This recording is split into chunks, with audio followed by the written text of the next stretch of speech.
So if you take a standard solid tumor biopsy, right, Mhm. and you just drop it into a Petri dish and douse it with a really potent immune-stimulating cytokine, like, say, IL-12. Oh, the results are incredible. Right, they're nothing short of spectacular. I mean, the immune cells just whip into this absolute frenzy and completely obliterate the cancer tissue. Yeah, they just tear it apart. But, and here is the massive catch, if you take that exact same dose of IL-12 and put it into a human vein, it doesn't just destroy the Yeah, tumor, not at all. It's an absolute disaster. it triggers this massive systemic cytokine storm. Like, it will ravage the patient's liver, wreck their vascular endothelium, and, likely send them into multi-organ failure before the cancer even registers a hit. Exactly. And that is the fundamental paradox of modern immunotherapy. We possess these incredible biological weapons capable of completely eradicating solid tumors. But their therapeutic window, like that margin between curing the disease and literally killing the patient, is practically non-existent when you administer it systemically. Welcome to the Deep Dive. We are thrilled to have you with us today because we're looking at two incredibly dense, highly technical papers.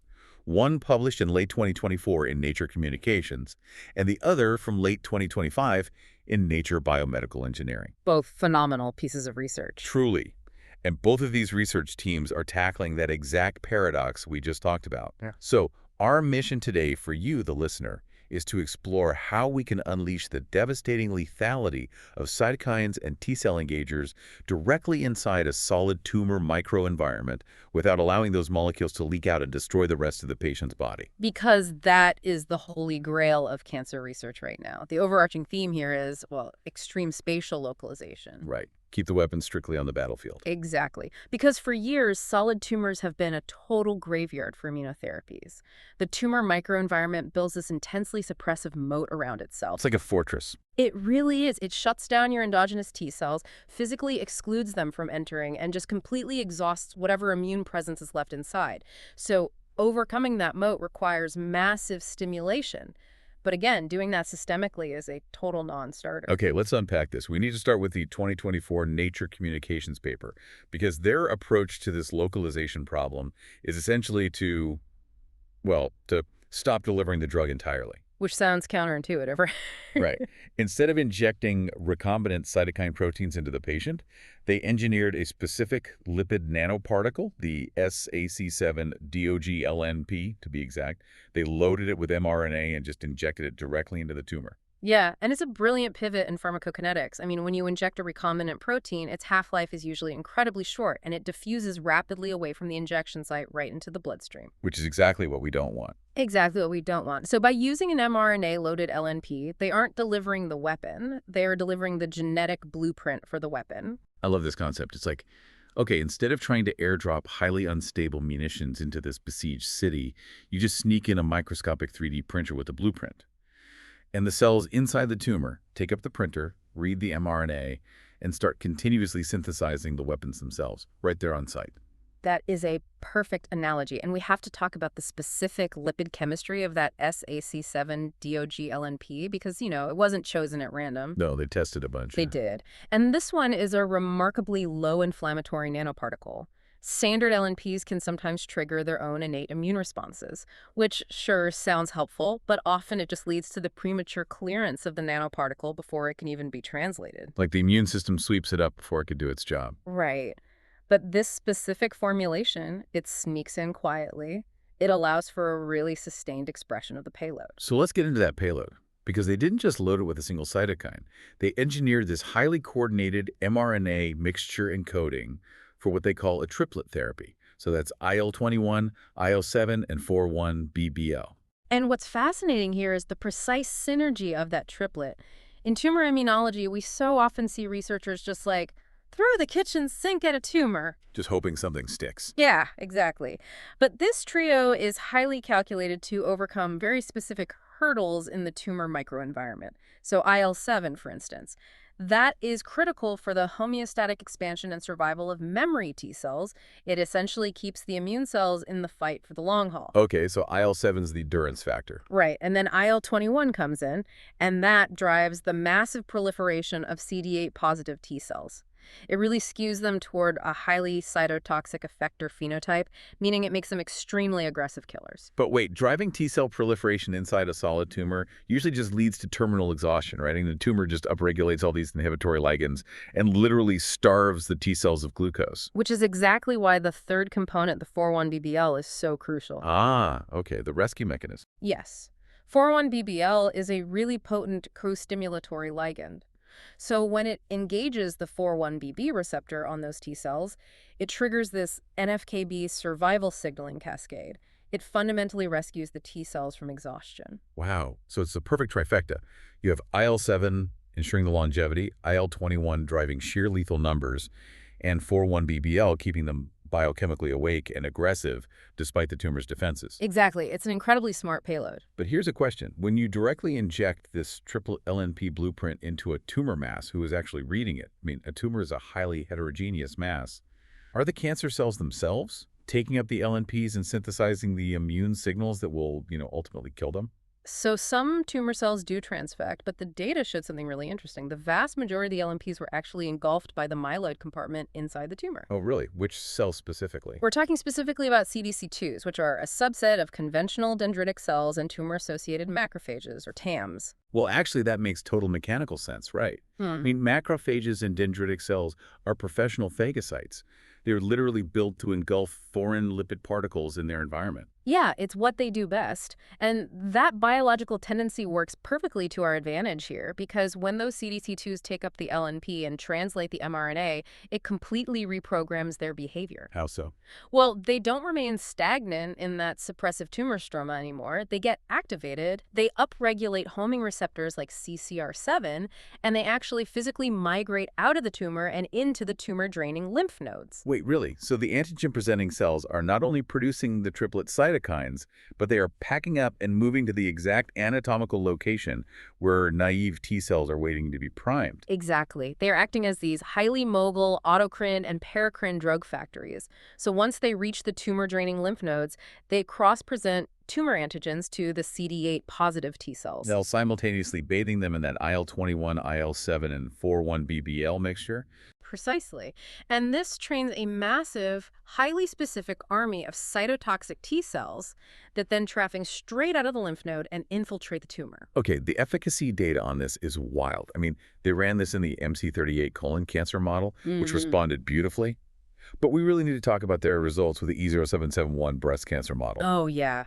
The E0771 model is notorious in preclinical oncology. It's just brutally difficult to treat, right? It is. It's a highly fibrotic, immunologically cold tumor. It typically features really low MHC-I expression and an incredibly dense suppressive myeloid stroma. It just routinely fails standard checkpoint blockade therapies. Right. And the paper actually showed that when they treated these E0771 mice with systemic anti-PD-1 therapy alone, it cured literally one single mouse out of a cohort of 12. It's what? Yeah, an 8% success rate, which frankly mirrors the frustration we see in a lot of human clinical trials for cold tumors. But, Yeah. and this is the crazy part, when they combined that standard anti-PD-1 therapy with local intratumoral injection of the triplet LNP, the cure rate skyrocketed to 12 out of 12. A 100% complete response rate. In E07701, that is virtually unheard of. It's staggering.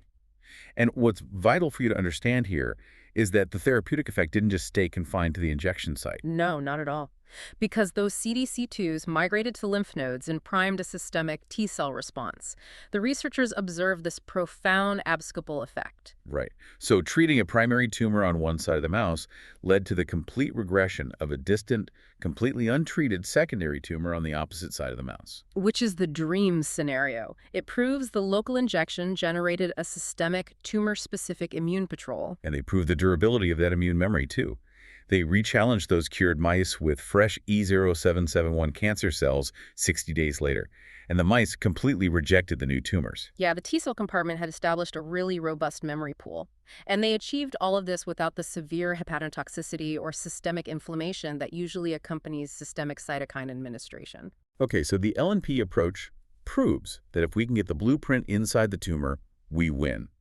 But the physical reality of clinical oncology is that direct intratumoral injection has, severe limitations. Very severe. Right. I mean, you can inject a cutaneous melanoma or a primary breast mass, but what if the patient has occult micrometastases scattered throughout their peritoneal cavity?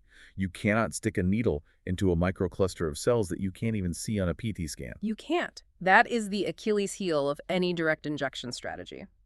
Once a solid tumor has widely metastasized to deep visceral organs, the geometry of the disease just makes physical injection impossible. So we need a delivery vehicle that doesn't rely on a surgeon's needle. Exactly. We need a vehicle that can actively seek out the tumor on its own. Which brings us perfectly to our second paper from Nature Biomedical Engineering. These researchers took this exact localization problem and solved it using cellular engineering. They used solid tumor targeting FAR T cells as an autonomous biological homing beacon. And, CAR T cells have obviously revolutionized the treatment of hematological malignancies, like B-cell lymphomas, where they can just float through the blood and encounter their target. Right, the liquid tumors? Yeah, but solid tumors have always stumped them, because the CAR T cell might successfully navigate to the solid tumor bed, but once it actually crosses into the microenvironment, it faces that exact same suppressive stroma we just talked about. Right, it hits the moat. But these researchers didn't just deploy standard CAR T cells. They engineered them to constantly secrete a custom bifunctional fusion protein. They essentially armed them. But wait, hold on. I want to push back on this for a second. CAR T cells are already highly complex synthetic guided missiles. We've already engineered them with chimeric antigen receptors to bind specific tumor antigens and, initiate a cytotoxic cascade. So why do we need to bolt a massive energy-intensive fusion protein onto a cell that already knows exactly how to kill? Isn't the CAR T enough on its own? This raises an important question about the reality of the solid tumor microenvironment. Because, yes, the CAR T cell knows how to kill, but the tumor knows how to turn it off. Solid tumors heavily upregulate inhibitory ligands, most notably PD-L1. So when the CAR T cell arrives and engages the tumor's PD-L1 binds to the PD-1 receptors on the CAR T cell. And that transmits a strong inhibitory signal that actively shuts down the T cell's effector functions. Wow. So the CAR T cell essentially arrives at the target and just gets put to sleep. Exactly. It gets completely exhausted almost immediately. Okay, so the CAR T isn't enough on its own because the tumor acts like a sponge for exhaustion. So this new fusion protein is specifically designed as a countermeasure to that PD-L1 shield. Precisely. The researchers designed this incredible single polypeptide chain. It fuses an immune checkpoint inhibitor and anti-PD-L1 single-chain variable fragment directly to IL-12. Oh, there's that highly toxic IL-12 again. But wait, we mentioned earlier that systemic IL-12 causes massive damage. So how does attaching it to an anti-PD-L1 antibody solve the toxicity issue? Because it creates a biological Velcro anchor. Oh, I see. Yeah. So when the engineered CAR T cell infiltrates the tumor, it secretes this fusion protein right into the immediate extracellular space.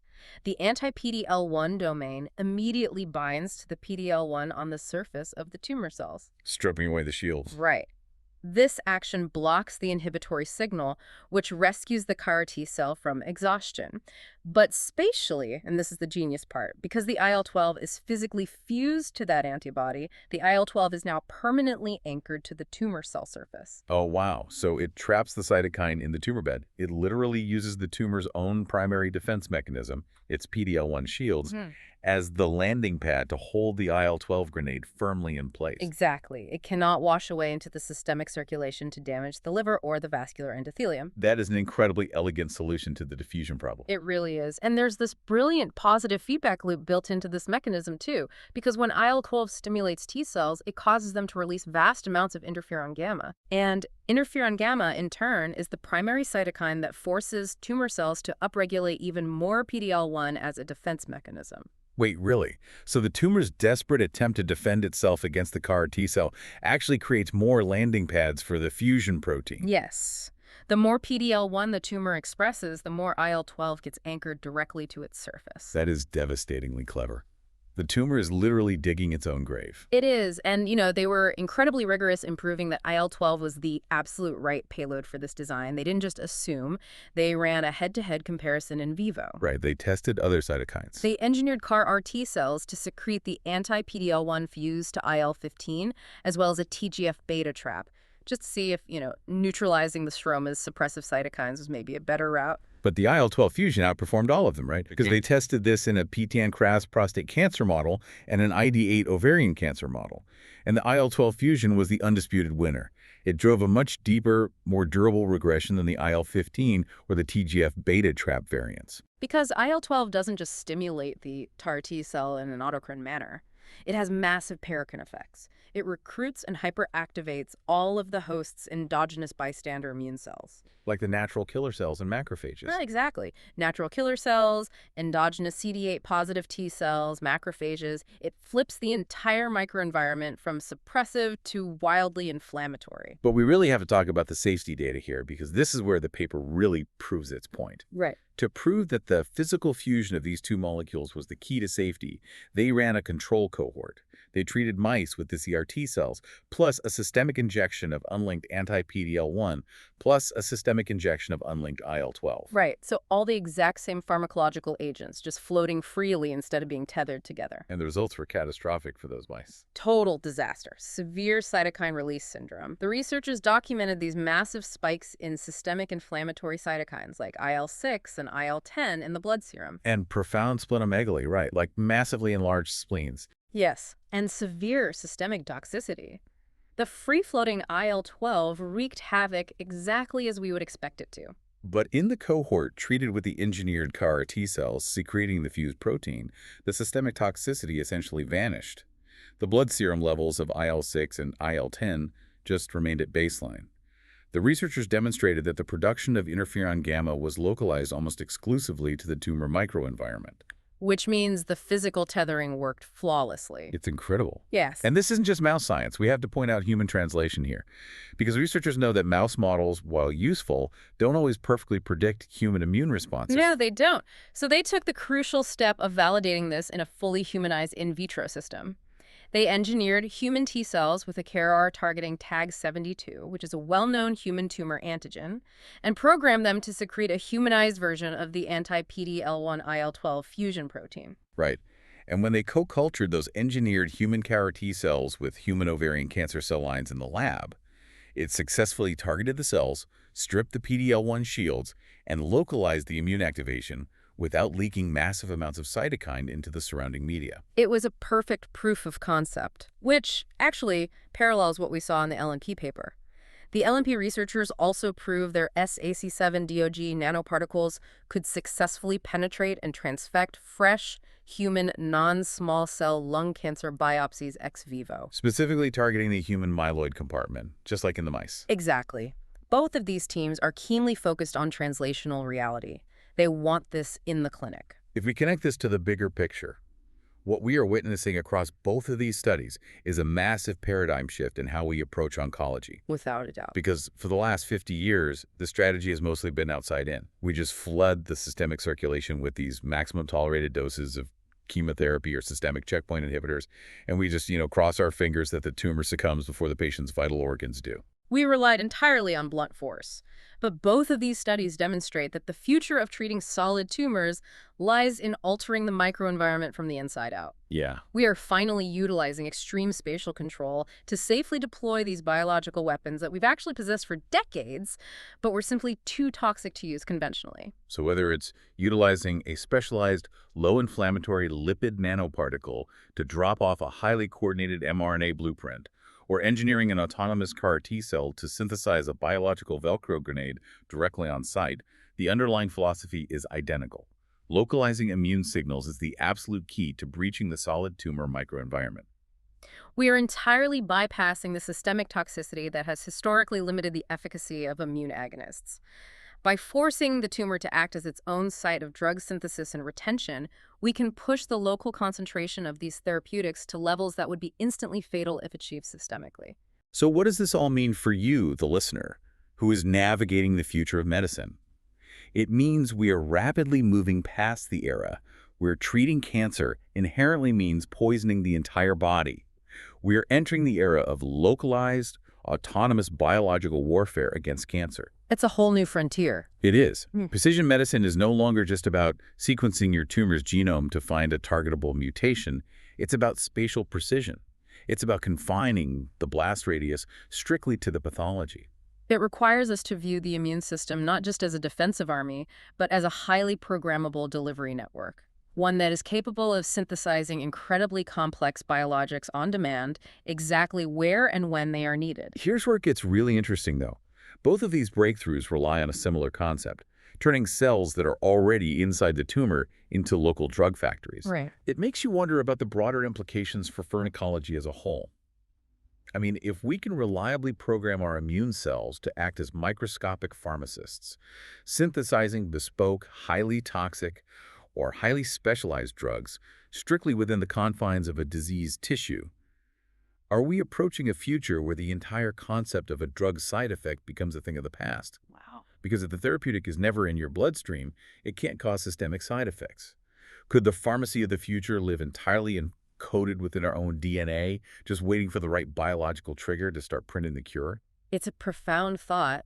As synthetic biology and immunology continue to converge like this, the idea of an endogenous, localized pharmacy is rapidly shifting from science fiction to preclinical reality. Thank you so much for joining us on this deep dive into the future of spatial immunology. As always, keep questioning the world around you and keep learning. We'll catch you next time.